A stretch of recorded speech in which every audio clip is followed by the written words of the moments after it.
हमारी, झूठा बनिज कियो झूठे सो पूंजी सबन मिली हारी। सठ दर्शन मिली पंथ चलायो तीर देवा अधिकारी, राजा देश बड़ो परपंची रैयत रहत उजारी। इतते उतते इत रहूं यम की साड़ सवारी, ज्यों कपिडोर बांधु बाजीगर अपनी खुशी परारी। इहे पेड़ उत्पत्ति परलय का विषया सबय विकारी, जैसे स्वान अपावन राजी त्यों लागी संसारी। कहीं कबीर यह अद्भुत ज्ञाना को माने बात हमारी, अजहूँ लेहूँ छुड़ाए काल सो जो कर सुरति सम्हारी। सदगुरु कबीर साहब जी कहते हैं, नर को नहीं प्रतीत हमारी, मनुष्यों को मेरी बातों पर विश्वास नहीं है। क्यों नहीं है? क्योंकि झूठा बनिज कियो झूठे सो पूंजी सबन मिली हारी। मनुष्यों ने झूठे लोगों से नकली माल का व्यापार किया है और सब मिलकर अपनी जमा पूंजी खो चुके हैं। सदगुरु कबीर साहब जी कहते हैं कि लोगों को मेरी बातों पर विश्वास नहीं है, क्योंकि ऐसे लोग झूठे लोगों से नकली माल का व्यापार किए हैं और अपनी जो मूल पूंजी है उसे खो चुके हैं। योगी जंगम आदि नाना संप्रदाय वालों ने अपने अपने पंथ चला रखे हैं। झूठा बनिज किए झूठे सो पूंजी सबन मिलिहारी, सठ दर्शन मिली पंथ चलायो तीर देवा अधिकारी। योगी जंगम नाना संप्रदाय वालों ने अपने अपने पंथ चला रखे हैं, जिनकी सारी पहुंच वहीं तक है जहां तक तीनों गुणों का शासन है। तीर देवा अधिकारी, जितने भी मत पंथ संप्रदाय हैं उनकी पहुंच वहीं तक है जहां तक तीनों गुणों का शासन है, अर्थात त्रिगुणात्मक जो सत्ता है वहीं तक इन लोगों का पसारा है। इन पंथाचारियों के संप्रदाय तो बड़े छलावापूर्ण एवं बाहरी आडंबरों से भरे हुए हैं। राजा देश बड़ो परपंची रैयत रहत उजारी। इन पंथाचार्यों के संप्रदाय तो बड़े छलावापूर्ण एवं बाहरी आडंबरों से भरे हुए हैं। ये अपनी प्रजा और अनुगामियों को उजाड़ एवं निष्फल क्रिया में ले जाते हैं। इनके चक्कर में पड़कर यह जीव वासना रूपी ऊंट की सवारी पर चढ़कर इधर से उधर तथा उधर से इधर एवं जन्मांतरों में भटकता रहता है। इतते उतते इत रहूं यम की साड़ सवारी। यह जीव उसी प्रकार अपने स्वरूप के अज्ञानवश अपनी खुशी से अपने आप को बंधनों में बांधकर जगत नगर में नाचता है। जिस प्रकार चने के लोभ में पड़कर बंदर जो है सुराही में अपनी खुशी से हाथ डालकर मुट्ठी बांधता है और कलंदर द्वारा रस्सी में बांधकर द्वार द्वार नचाया जाता है, जो कपिडोर बांधु बाजीगर अपनी खुशी परारी।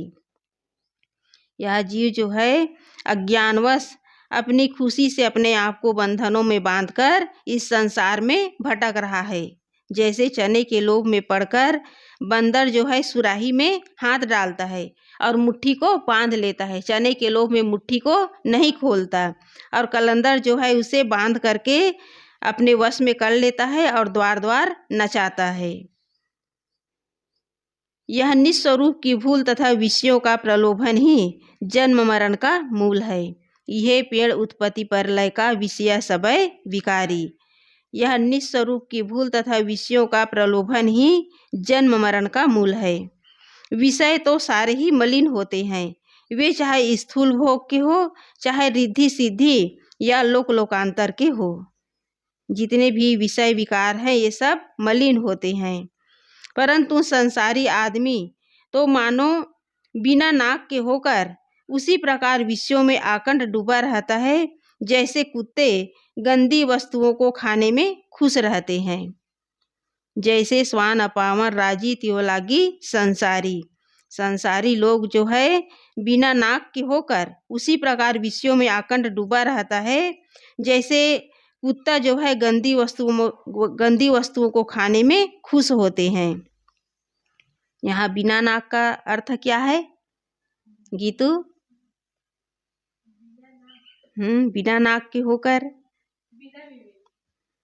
बिना नाक का अर्थात उसके अंदर लोक लाज और मर्यादा नहीं है।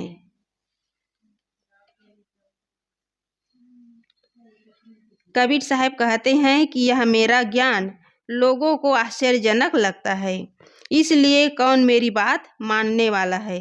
सदगुरु कहते हैं कि यह मेरा ज्ञान लोगों को आश्चर्यजनक लगता है, कहाँ ही कबीर यह अद्भुत ज्ञाना को माने बात हमारी, इसलिए कौन मेरी बात मानने वाला है।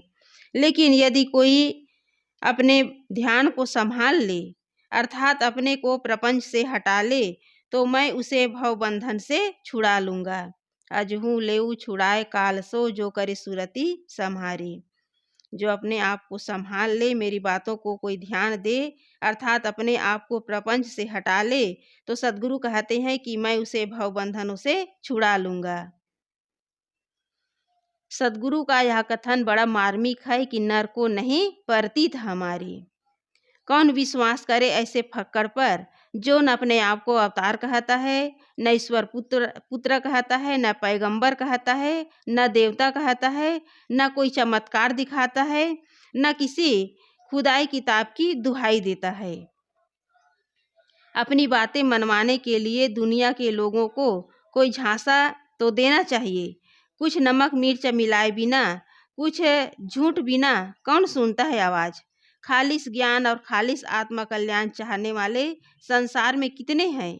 अधिकतम लोग तो सांसारिक सफलता चाहते हैं, रिद्धि सिद्धि चाहते हैं, अपने किए हुए पाप एवं अपराधों का चुटकी बजाते क्षय चाहते हैं। कमल के समान सुंदर हाथ पैर मुख वाले भगवान के दर्शन चाहते हैं, और यदि मोक्ष चाहते हैं तो बिना कोई परिश्रम किए। तो सदगुरु कहते हैं कि ऐसे लोगों को मेरी जो ज्ञान की बातें हैं उन पर लोग जो है ध्यान नहीं देते, उसे विश्वास ही नहीं होता कि बिना पूजा पाठ के, बिना मंत्र जाप के, बिना किसी धर्म भक्ति में लगे हुए किसी का कल्याण होने वाला नहीं है। लोग धर्म किसे मानते हैं? पूजा पाठ करना, मंदिरों में जाकर राम नाम जपना, इसी को धर्म मानते हैं और इसी भक्ति में लोग लगे हुए हैं, बाहरी आडंबरों में लगे हुए हैं। इसलिए सदगुरु कबीर साहब जी की जो यथार्थ बातें हैं, ज्ञान की बातें हैं, लोग उस पर विश्वास नहीं करते, क्योंकि लोग कहते हैं कि कबीरपंथी लोग भगवान नहीं मानते, देवी देवता नहीं मानते, वे किसी धर्म ग्रंथ में लिखे हुए जो चमत्कारिक बातें हैं उस पर विश्वास नहीं करते। और यही कारण है कि संसार के जो लोग हैं, जिन्हें आत्मा का ज्ञान नहीं है, आत्मबोध नहीं है, जड़ चेतन का यथार्थ ज्ञान नहीं है, केवल झूठे लोगों की झूठाई बातों पर विश्वास करते हैं। सदगुरु कबीर साहब जी ने कहा है, कहीं कबीर कासो कहो सकलो जग अंधा। सारा संसार अंधा बना हुआ है और केवल अंध भक्ति में, अंध मान्यता में उलझे हुए हैं, केवल चमत्कार के आधार पर आत्म कल्याण चाहते हैं।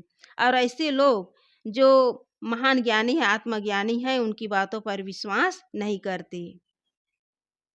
अधिकतम लोग तो सांसारिक सफलता चाहते हैं, रिद्धि सिद्धि भी चाहते हैं और चाहते हैं कि अपने किए हुए पाप और अपराध जो है चुटकी बजाते क्षय हो जाए। और ऐसे लोग केवल भगवान के भरोसे बैठे रहते हैं कि भगवान जो है हमारा पाप जो है दूर कर देंगे। उनका पूजा पाठ करेंगे, प्रार्थना करेंगे, उनके दर्शन के लिए हम तीर्थों में जाएंगे, मंदिरों में जाएंगे, गंगा नदी में जितने भी तीर्थ माने गए हैं वहाँ स्नान करेंगे तो हमारा पाप जो है नष्ट हो जाएगा। तो इस तरह संसार के लोग भटके हुए हैं और इसी में मोक्ष चाहते हैं। तीर्थों में, मंदिरों में, अनेक प्रकार के कर्मकांडों में मोक्ष मानते हैं, इसी से हमारा जो है पाप नष्ट हो जाएगा।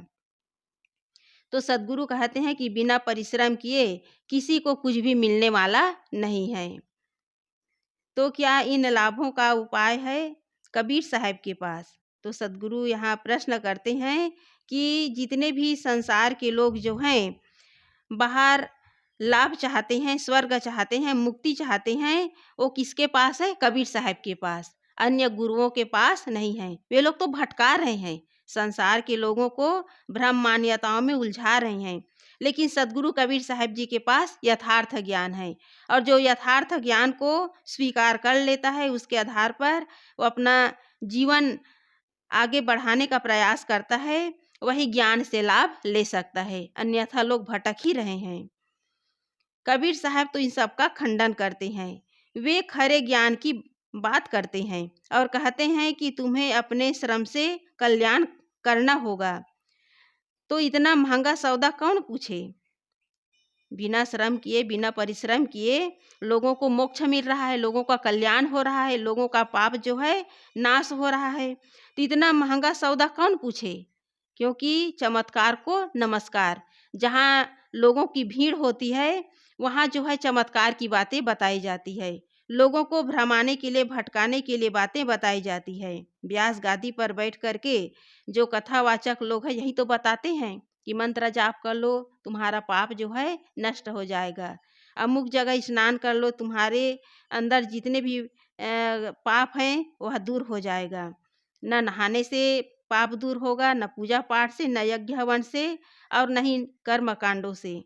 तो सदगुरु कबीर साहब जी कहते हैं कि ये जो लोगों को जो चमत्कार पूर्ण बातें हैं वो जो है सस्ता लगता है।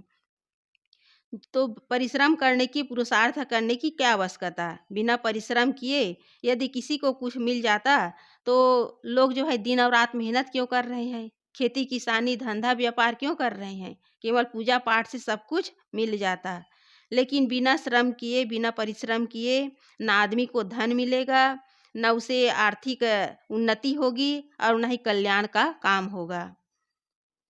जो धर्म के नाम पर एक भी झूठ नहीं बोलता, प्रत्युत सारी धार्मिक झूठाइयों की कड़ी आलोचना करता है।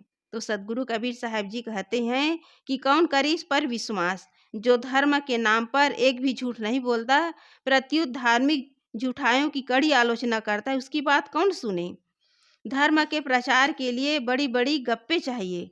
जो बिना सिर पैर की बातें नहीं करेगा वह धर्म उपदेशक नहीं माना जाएगा। फिर इसके उल्टे जो सारी धार्मिक गपबाजियों की धज्जियां उड़ाता है, उसकी बातों पर कौन विश्वास करे। जितने भी धर्म उपदेशक लोग हैं वे बिना सिर पैर की बातें करते हैं। कहते हैं कि कोई नाक से पैदा हो गई, कोई सिर से पैदा हो गई, कोई जांग से पैदा हो गए, कोई खीर खा कर के पैदा हो गए, और इच्छुक। तो इस प्रकार अनेक प्रकार के जो धार्मिक बातें हैं, बिना सिर पैर की बातें हैं, लोग इन पर विश्वास करते हैं। क्यों करते हैं कि ये बातें जो है धर्म ग्रंथों में लिखी गई है, और धर्म ग्रंथों में लिखी गई बातें जो धर्म उपदेशक गुरु लोग जो है व्यास गादी पर बैठ कर के बताते हैं, तो लोग जो हैं इसे सच मानते हैं, और सच मान करके उसी के आधार पर वे अपना जो विश्वास है उस पर कर लेते हैं। तो इस प्रकार सदगुरु कहते हैं कि जब तक लोग जो हैं सही और गलत का निर्णय नहीं करेंगे, तब तक इसी तरह भटकते रहेंगे। जो धार्मिक अगुआ लोग हैं, जो अपने आप को धर्म उपदेशक, धर्म उपदेष्टा मानते हैं, समाज का तरन तारन बता रहे हैं, वे स्वयं उलझे हुए हैं और लोगों को भी उलझा रहे हैं। तो सदगुरु कहते हैं झूठा बनिज किए झूठे सो, पूंजी सबन मिली हारी। कबीर की वही बात सामने आ गई जो संसार को अनसुहाती लगती है। वे कहते हैं कि मनुष्यों ने झूठे लोगों से मिलकर नकली माल का व्यापार किया है और सभी अपनी अपनी जमा पूंजी गंवा दिए हैं। जिस धन से व्यापार शुरू किया जाता है वह जमा पूंजी है, मूलधन है। व्यापार करने पर धन बढ़ना चाहिए, परंतु यदि जमा पूंजी खो जाए तो व्यापार जो है असफल हो जाता है। यदि कोई व्यक्ति कुछ पैसा लेकर धंधा व्यापार शुरू करे, दुकानदारी शुरू करे, और उसमें उसका धन जो है बढ़ने के बजाय घटता चला जाए, तो समझ लो कि वो उसका व्यापार जो है असफल हो गया। उसी प्रकार मनुष्य जो है अपना आपा, अपनी चेतना, अपनी आत्मा ही जो है उस जीवन व्यापार में उस मूलधन, उस जमा पूंजी को पूरी तरह खो देते हैं। अर्थात मनुष्य जो है अपना आत्मिक पतन कर डालते हैं। अपने आपा को अलग रखने का उपाय ही नहीं है। हम अपनी आत्मा को लेकर के ही धर्म के मार्ग में, अध्यात्म के मार्ग में चलते हैं। इसमें फल मिलना चाहिए भव बंधनों से छुटकारा, वासना का क्षय, विजाति जड़ दृश्यों का बंधन कटकर स्वरूप स्थिति। परंतु यदि हम धार्मिक तथा आध्यात्मिक कहलाकर अपनी आत्मा को ही भूल जाएं, अपने चेतन स्वरूप का हमें भान न रह जाए, हम अपने आप को अंश, तुच्छ, प्रतिबिंब, आभास आदि मान ले, तो मानो हमारी जमा पूंजी चली गई। भव बंधन तो कटा नहीं, उल्टे अपने आप को ही हम भूल बैठे हैं। और इन सब का कारण है कि हमने नकली माल का व्यापार करने वालों से व्यापार शुरू किया है। जो गुरुजन परोक्ष मान्यता और बाह्याचार में ही उलझे हैं, जिनके पास स्वरूप विवेक है ही नहीं, उनके साथ मिलकर आध्यात्मिक व्यापार करने लगेंगे तो हमारी जमा पूंजी तो खो ही जाएगी, उल्टा हमारा कुछ लाभ होने वाला नहीं है। पूंजी सबन मिली हारी। गुरु शिष्य सब मिलकर अपना मूलधन गंवा बैठे हैं। किसी को भी निस्वरूप का ज्ञान नहीं है। सब कर्मकांड में भटक रहे हैं। अंधे अंधा पेलिया दो कूप पर आए। सब अंधे बनकर इस संसार के अंधकार में अपने आप को खो रहे हैं। तो इस प्रकार सदगुरु यहाँ बता रहे हैं, पूंजी सबन मिली हारी। जो लोग नकली गुरुओं का संग साथ करेंगे, उनका आत्मिक पतन होना निश्चित है। सट दर्शन मिली पंथ चलायो, तीर देवा अधिकारी। योगी जंघम आदि सट दर्शनियों ने अपने अपने संप्रदाय चलाए हैं। सभी संप्रदायों से समाज को कुछ न कुछ सत्प्रेरणा मिलती है, यह सब मान्य है। परंतु अंतिम लक्ष्य को देखने से पता लगता है कि सभी संप्रदाय वहीं तक पहुँचते हैं जहाँ तक तीनों देवताओं का शासन है। तीन देवता कौन कौन है? ब्रह्मा, विष्णु और महादेव। ये तो प्रतीकात्मक हुए, असली मतलब है त्रिगुण। सारा भौतिक एवं मानसिक जगत रज सत तम से व्याप्त है। जहाँ तक सांसारिक रिद्धि सिद्धि पाने की इच्छा है, वह त्रिगुण एवं माइक है। स्वर्ग की कल्पना यह भी त्रिगुण के भीतर है। किसी देवी देवता, हाथ पैर वाले भगवान या मन से अवधारित बाह्य ईश्वर से मिलने की इच्छा, सब त्रिगुण शासन के भीतर है। लोकांतर में मोक्ष की कल्पना भी त्रिगुणात्मक ही है। जहाँ तक भौतिक जगत है और जहाँ तक मन चलता है, सब त्रिदेव के अधिकार के भीतर है। सब त्रिगुणात्मक है। गुणातीत तो निज चेतन स्वरूप ही है। मन की सारी मान्यताओं के समाप्त हो जाने पर यह अवस्था आती है। गुणातीत किसे कहे गए हैं? गुणातीत जीव चेतन आत्मा जो है वो गुणातीत है।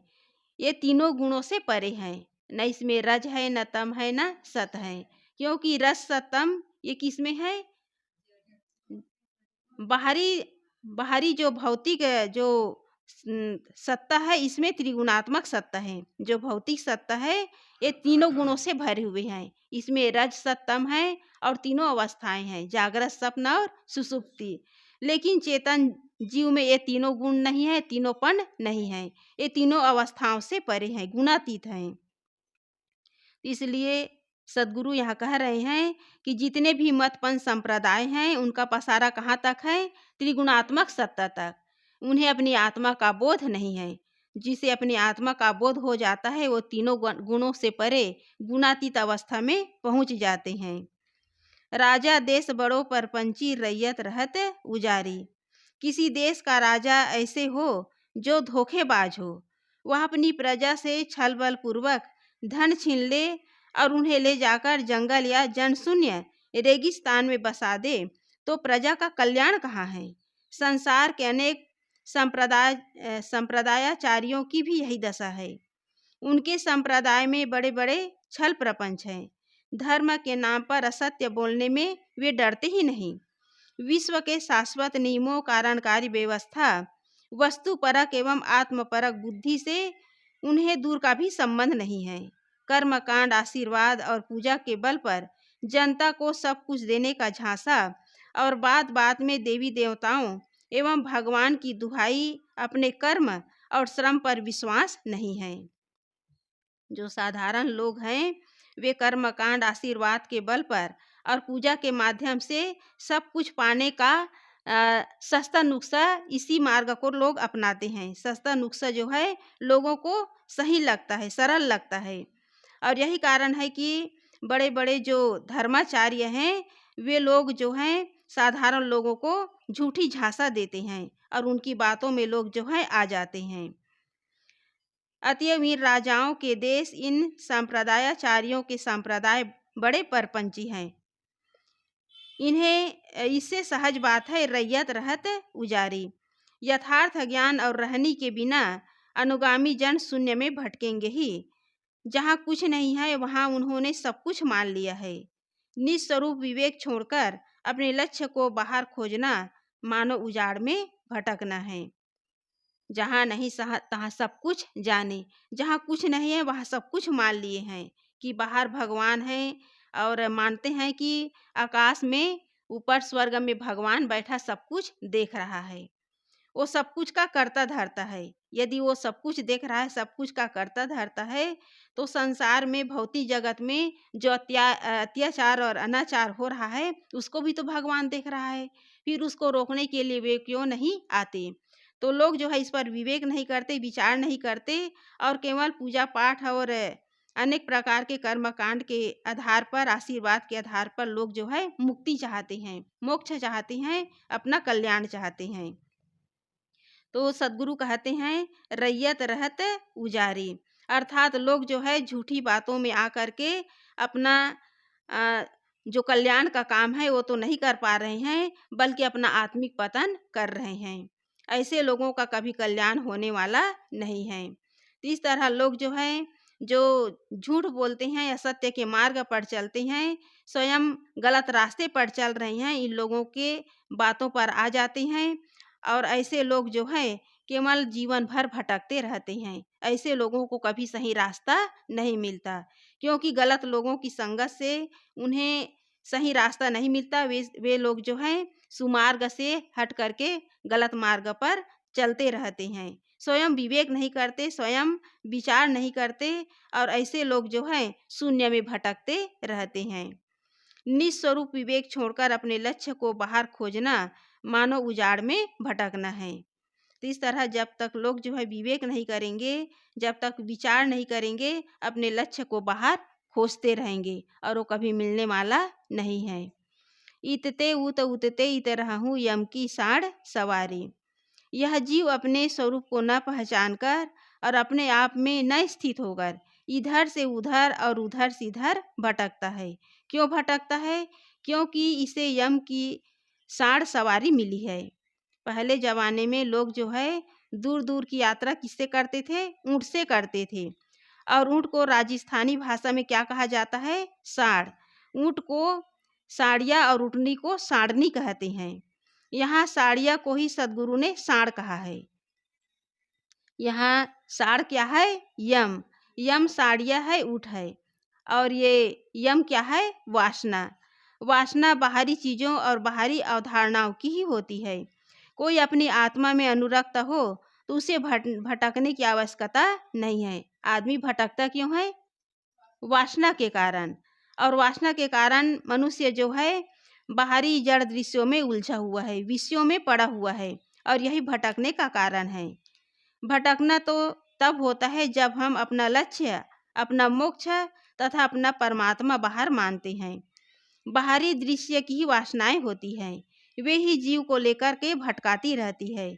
जीव वासनावश संसार में यत्र तत्र भटकता रहता है और जन्मांतरों में ही भटकता है। वासनाएं किसकी बनती है?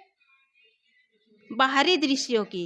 बाहरी दृश्यों की वासनाएं बनती हैं और इसी वासनाओं के कारण जीव जो है इस संसार में भटक रहा है। अतएव भटकने का कारण है वासना और शांत होने का कारण है वासना का त्याग। इस संसार में जीव के भटकने का केवल एक ही कारण है वासना, और वासनाएं किसकी है? बाहरी दृश्यों की। तो इस तरह जो मुक्त पुरुष होते हैं वे बाहरी दृश्यों से पीठ दे करके अपने अंतर्मुख होने का काम करते हैं, क्योंकि बाहर देखना, सुनना, बाहर अपने मन को चंचल करना केवल अपने मन को भटकाना है। और जहाँ मन भटक गया वहाँ जीव जो है अपने लक्ष्य से बाहर हो जाता है। जो कपिडोर बांधू बाजीगर अपनी खुशी फरारी।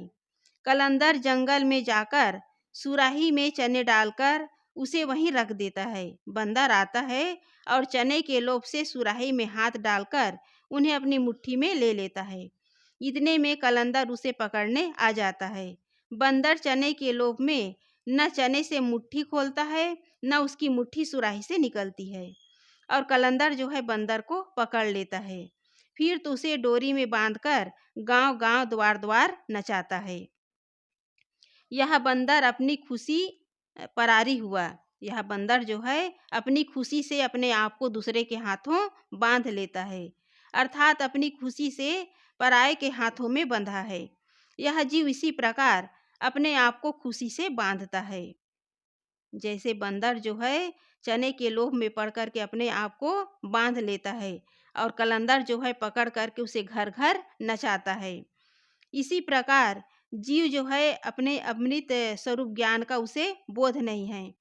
यह विषयों में प्रलुब्ध हो जाता है और खुशी से अपने हाथ पैर रंग कर अपने आप को बंधा लेता है। हाथ पैर रंगना अर्थात विषयों में आसक्त होना।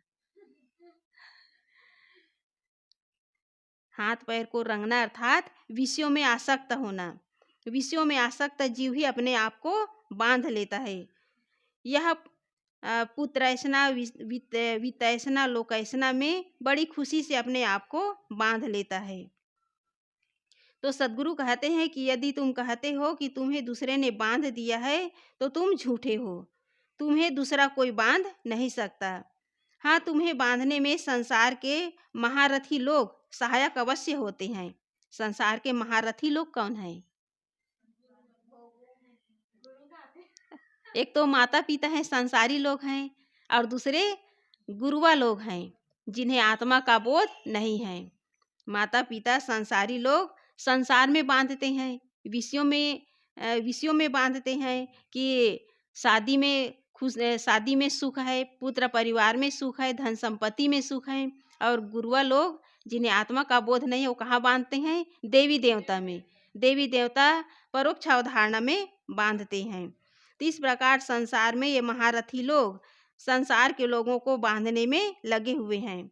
लोग अपनी जेब से देकर तुम्हें तंबाकू खाना सिखा देंगे। लोग अपनी जेब से निकाल करके तुम्हें तंबाकू खाना सिखा देंगे।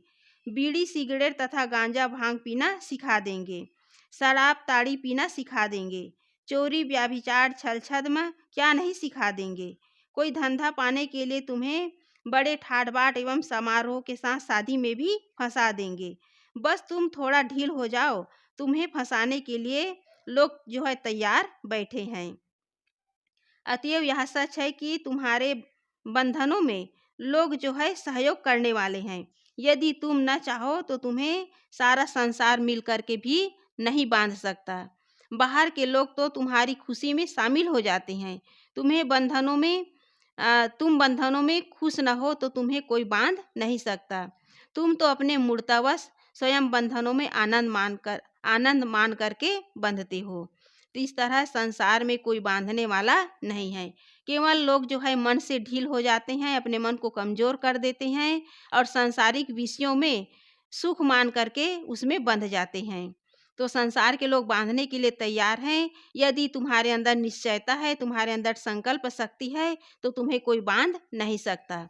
कोई जबरदस्ती तुम्हारे मुख में शराब ले जा सकती हैं। जब तक तुम उसके अंदर निगलोगे नहीं, तब तक तुम्हें उसका जो नफा नुकसान है उसका तुम्हें भान नहीं होगा। तो इस तरह लोग जो हैं अपनी खुशी से बंध रहे हैं। क्यों बंध रहे हैं? क्योंकि लोग जो है मन से कमजोर हो जाते हैं। यह पेड़ उत्पत्ति प्रलय का विषय सबय विकारी। जन्म मरण का यही मूल है। जन्म मरण का यही मूल है कि लोग जो है विषयों में पड़े हुए हैं, विकारों में उलझे हुए हैं। संसार में भटकने का यही कारण है। अपने स्वरूप का ज्ञान और विषयों का प्रलोभन हमें संसार में पटक देते हैं। संसार में भटकने का कारण क्या है? अपने स्वरूप की भूल और विषयों का प्रलोभन। हम अपने आप को नहीं पहचानते, इसलिए मूढ़वत विषयों में लोभते रहते हैं। विषय तो सब विकार उत्पन्न करने वाले हैं, वे चाहे स्थूल हो या सूक्ष्म। पुत्रैषणा और वित्तैषणा से भयंकर बंधन है लोकैषणा। लोकैषणा क्या है गीतू? मान सम्मान की चाहना। जो अ, आश्रम में आते हैं साधना करने के लिए, वो माता पिता और सांसारिक मोह तो छोड़ देते हैं, लेकिन उसके अंदर लोकैसना की चाहना नहीं जाती, मान सम्मान की चाहना नहीं जाती। और यही सबसे बड़ा बंधन है। लौकिक विषयों से भी प्रबल बंधन पारलौकिक कहे जाने वाले विषय होते हैं। अपनी आत्मा से अलग ईश्वर एवं मोक्ष की तलाश भी महाबंधन है। अपनी आत्मा से अलग ईश्वर एवं मोक्ष की तलाश भी महाबंधन है। स्वरूप ज्ञान चरम ज्ञान तथा स्वरूप स्थिति चरम लक्ष्य है। इसके अलावा सब कुछ विषय है। तो सद्गुरु कहते हैं विषया सबय विकारी। विषय सभी विकारपूर्ण होते हैं और विषयों से ही विकार जो है बढ़ता चला जाता है। इसलिए सद्गुरु कह रहे हैं कि संसार में जितने लोग भटक रहे हैं उनका कारण है अपने स्वरूप की भूल और विषयों का प्रलोभन। जैसे स्वान अपावर राजी त्यों लागी संसारी। कुत्ते सूखी हड्डी को बड़े चाव से चूसते हैं और भी वे गंदी गंदी चीज़ों को खाने में बहुत खुश होते हैं। यही दशा संसार में डूबे हुए लोगों की है, जिनमें चित्त की चंचलता है, मलिनता है, क्षीणता है और इच्छाओं की वृद्धि है। ऐसे भोगों में संसारी जीव जो है डूबे रहते हैं। नीम कीट सदृश प्राणी ऐसा विषय कीट बन गया है कि उसे यह भी पता नहीं कि इनको छोड़कर कोई सुख नहीं है, इनको छोड़कर भी कोई सुख है। तो इस संसार में जितने भी जीव हैं कैसे बने हुए हैं? नीम कीट जस नीम प्यारा। नीम के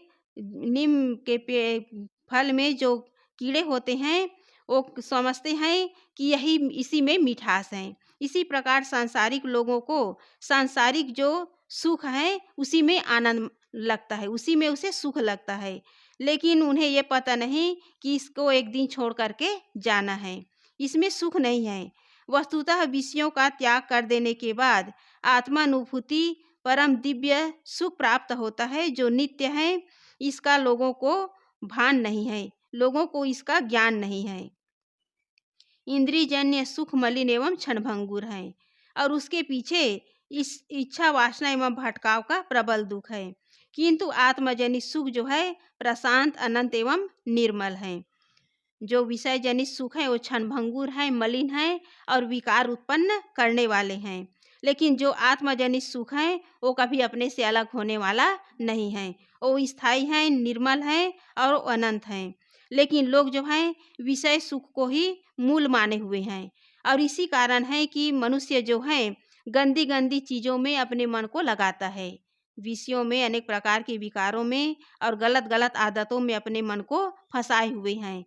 और यही कारण है कि कुत्ता जो है सूखी हड्डी को भी चूसता है। सूखी हड्डी को जब चूसता है तो उसके मसूड़े से खून निकलता है और उसी को वो आनंद मानता है कि मुझे हड्डी को चूसने में ही मुझे आनंद मिल रहा है, रस मिल रहा है। इसी प्रकार ये संसार का जो सुख है सूखी हड्डी चूसने के समान है, इसमें कोई आनंद नहीं है, इसमें कोई रस नहीं है।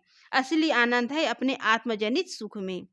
इसलिए सद्गुरु कहते हैं कि सारा संसार केवल विषय कीट बना अपने जीवन को खो रहा है। जो असली अनुभूति है उसे लोग जो है प्राप्त नहीं कर पा रहे हैं। कहा ही कबीर यह अद्भुत ज्ञान को माने बात हमारी। सद्गुरु कहते हैं कि यह मेरा ज्ञान अद्भुत है, विलक्षण है और आश्चर्यजनक है। नई वस्तु देखने में आश्चर्य लगता है, किंतु समझ जाने के बाद कोई आश्चर्य न लगेगा। यह तो व्यक्ति का सहज स्वरूप ही है। जीव का सहज स्वरूप चेतन है और विषय उससे सर्वथा अलग है। अतएव विषयों को त्याग कर अपनी चेतना में स्थित होना बड़ी सहज दशा एवं स्वाभाविक बात है, परंतु कौन मानता है मेरी बात को? प्रायः लोग किसी भगवान से मुलाकात करना चाहते हैं, जो संभव नहीं है। अपनी चेतना में नहीं रमना चाहते, जो उनका सहज स्वरूप है। परंतु सद्गुरु कहते हैं यदि कोई अपने ध्यान को संभाल ले, अपने मन को सांसारिक प्रपंच से हटाकर आत्म केंद्रित हो जाए, तो मैं उसे आज ही भव बंधनों से छुड़ा लूँ। मनुष्य उल्टे मार्ग पर जा रहा था, किसी ने बता दिया कि तुम अपनी मंजिल से विपरीत दशा में जा रहे हो। उसे होश आ गया, उधर से पीठ दे दी। उसने अपनी मंजिल की ओर मुख कर लिया तो रास्ता सीधा हो गया। अब बस चलना बाकी है। अपनी मंजिल का सही रास्ता पा जाना बहुत बड़ी बात है। यदि हमारी दिशा गलत है तो वर्षों चलने पर भी मंजिल तक नहीं पहुंच सकते, और यदि दिशा सही हो तो आज नहीं तो कल हम मंजिल तक अवश्य पहुंचेंगे। हम भागे जा रहे थे बाहर, इतने में सद्गुरु मिले और बताए कि बाहर कहाँ जा रहे हो, जिसे तुम खोजते हो वह स्वयं तुम हो। इतना सुनकर हम रुक गए और रुक जाने से पा गए। बाहर से कुछ पाने का भ्रम मिट गया और हमारा अपना आपा जो नित्य प्राप्त है उसे हम प्राप्त कर लिए। अतएव सद्गुरु का यह महावाक्य अजहू लेऊ छुड़ाए काल सो जो करे सुरति सम्हारी बड़ा ही महत्वपूर्ण है। गुरु टेर दे रहे हैं कि तुम गलत रास्ते पर जा रहे हो, परंतु हम अपने ध्यान को संभाल कर उनकी टेर पर लग ही नहीं रहे हैं, तो कैसे हम विपद से रुके, हम अपनी मंजिल की ओर कैसे अभिमुख हों। यदि हम अपनी सूरत, अपना ध्यान संभाल कर उनकी बातों की तरफ लगाएंगे तो निश्चय है हमारा कल्याण होगा। तो सद्गुरु हमें टेर दे रहे हैं, हमें सावधान कर रहे हैं, पुकार करके हमें सही मार्ग पर चलने के लिए सदैव निर्देश दे रहे हैं कि तुम जिस मार्ग पर चल रहे हो वहाँ चलते चलते तुम थक जाओगे, थक हार करके इस संसार से सदा के लिए विदा हो जाओगे, लेकिन तुम अपनी मंजिल तक, अपने गंतव्य तक पहुँच नहीं सकते। इसलिए सीधा रास्ता है ज्ञान के मार्ग पर चलना और गलत रास्ता है अज्ञान के मार्ग पर चलना। सारा संसार अज्ञान के मार्ग पर चल रहा है। जो संत गुरुजनों के बताए हुए मार्ग पर चलता है, अपना जो ध्यान है आत्मा की ओर केंद्रित कर लेता है, ज्ञान की ओर केंद्रित कर लेता है, वो भटकने से बच जाता है। और इस तरह जो अपना ध्यान संभाल लेता है उनका कल्याण निश्चित है। बोलिए सद्गुरुदेव की जय।